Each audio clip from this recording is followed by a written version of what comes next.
All right, today is October the 1st, 2015, and we're watching the Northwest Atlantic Water Vapor Loop.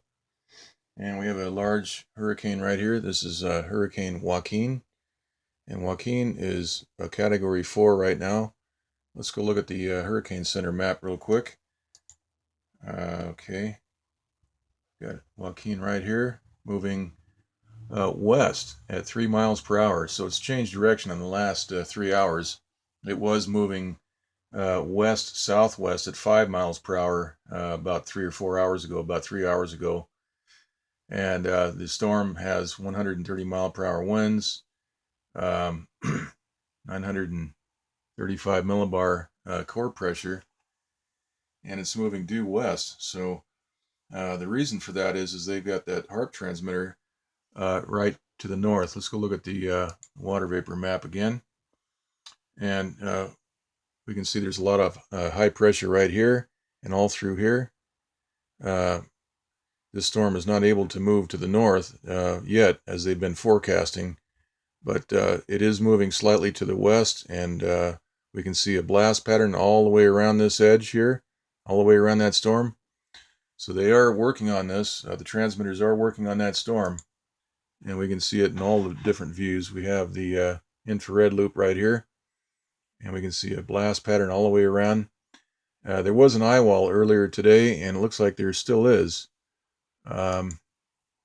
Very intense storm, and it's going to be interesting to see what happens, because we've got a pattern right all through here, moving right up through the northeast, and so they got this transmitter here blocking that, and we can see what's happening. We've got a high pressure moving in, a HAARP transmitters right here to block this storm from moving into the United States. We've got that here, and we also have a transmitter right here blocking all of that movement. So this thing is pretty well stalled, this storm, until such time. Not sure what's going to happen here. We've got all this rain moving through the northeast, and so we're just going to have to wait and see what happens. I do see that this is building in all day long. This has been coming in here to block this storm's movement into the Gulf of Mexico. All right, so these waters all through here are between 82 and 85 degrees, 86 degrees even, right all through this entire area. So that storm has got plenty of warm water to feed it. All right, so let's go ahead and move on to the, let's look at the, this is the west coast here, water vapor loop.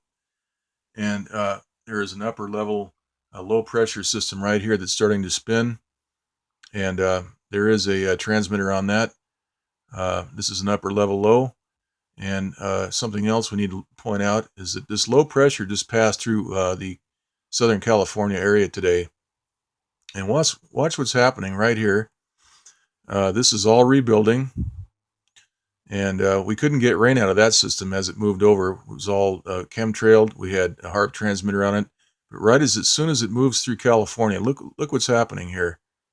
That storm is rebuilding. This low pressure is rebuilding into a substantial rainmaker. So I just wanted to point that out. We don't get any rain when they run these over the top of California because they have a HAARP transmitter on them. But yet when they pass through, they're free to move on and dump rain anywhere else in the country. So I find that pattern interesting as well. Take a look at what's happened to this storm here. This has been completely squashed out. It's got a HAARP transmitter all on top of it, all over the place here. We've got high pressure all through here. All right, and there's still a blockade right here that's going to separate this flow, which is starting to move back into the area of California. And we have this former storm system, which is being blocked by this high pressure corridor right through here. Okay, and same thing down here. This is a disturbance, which, by the way, this is interesting. This was had a 70% chance of hurricane formation in 2 days yesterday. And when we look at the hurricane map for the East Pacific today, we see that the this has now dropped to 50% chance of cyclone formation in 2 days. Okay, so yesterday it was 70%. Today it's 50%. And the reason for that is because of the HAARP transmitter that has been parked right here. They're hitting they're hitting the core of this disturbance with heat, and we can see that right there on the water vapor map. Okay, let's look at this in the this is a rainbow map, and we can see right here they've bored a hole right through that disturbance. This is heat, and that heat has disrupted the organization of this low pressure that was going to form into a hurricane. So the chance of hurricane formation has subsequently dropped because of all that heat right in this area.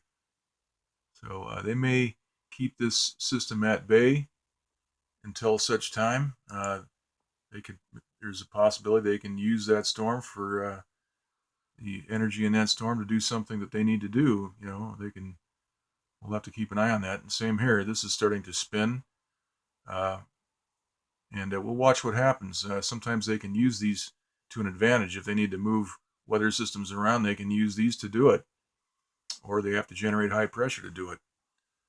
So we'll keep an eye on that. Let's go on here to this is the East Pacific water vapor loop, and here's a close-up of that upper level low, which is starting to spin. I've got a transmitter right dead center on that area right there. Okay, and a transmitter right here on this disturbance. So we're going to watch that. Okay, let's see here. We got the infrared loop. All right. Fair amount of rain all through here. Thunderstorms. Very dry up here in the southwest. We did have that low pressure pass over today over Los Angeles. We actually had higher pressure than the last few days today, despite the fact that we had a low passing right over. We had 30.02 inches of barometric pressure, yet we had a low pressure, passing right through. So I find that interesting as well. Okay, here is the Gulf of Mexico. This is a close-up of Joaquin right here, and we can see the blast pattern all through here. Shock waves from the microwave transmitters hitting this core. They've allowed this thing to build up into a Category 4 storm, but this is not going to hit Florida and cause any damage. They won't let. I'm going to say that they're not going to let this go anywhere. They're going to kill it off, but they're putting on a show, and they're not going to expose their capabilities too readily if they can help it.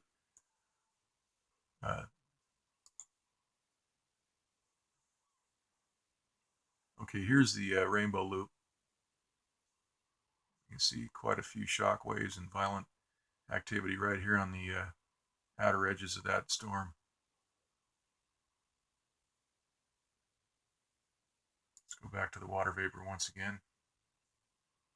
We can see all of this violent activity right here. This is a clean blast pattern all the way around. So they're hitting that storm. There's no question about it. The eye wall has been disrupted. This had a really clean eye wall earlier today in the morning and all afternoon, and now that has been disrupted. And here are the pressure maps for the West Coast. Let's take a look at these real quick. We've got the 500 millibar chart, and that's the low that's passing over LA. We've got this high right here blocking. We've got another low out here. That's that storm that they're squashing out. And a ridge of high pressure right there, as usual. Okay, let's look at the 300 millibar. We've got an upper level low here. Only shows up on the 300 millibar. And this low out here. So this thing will probably ride up and over. But since we have this low here, they're talking about this may come down and maybe bring some rain. We'll have to see what happens. We'll have to see that to believe it. Okay, so that's pretty much it for today. We'll just leave it here with Joaquin. And I'm forecasting that this storm will fizzle out. They're going to hit this overnight. It'll probably be a Category 3 tomorrow. They're going to just slowly kill it, kind of like they did with Linda. Linda was a very large storm, and everybody was watching. And those 3 hurricanes out in the Pacific last month, Ignacio, Kilo, and the other one, they couldn't kill those real fast. Everybody would have taken notice. So they're doing this very slowly, but key the key thing to look for is these blast patterns and the shock waves, and that's what we're seeing right there. Okay, so that's it. We'll do another one tomorrow.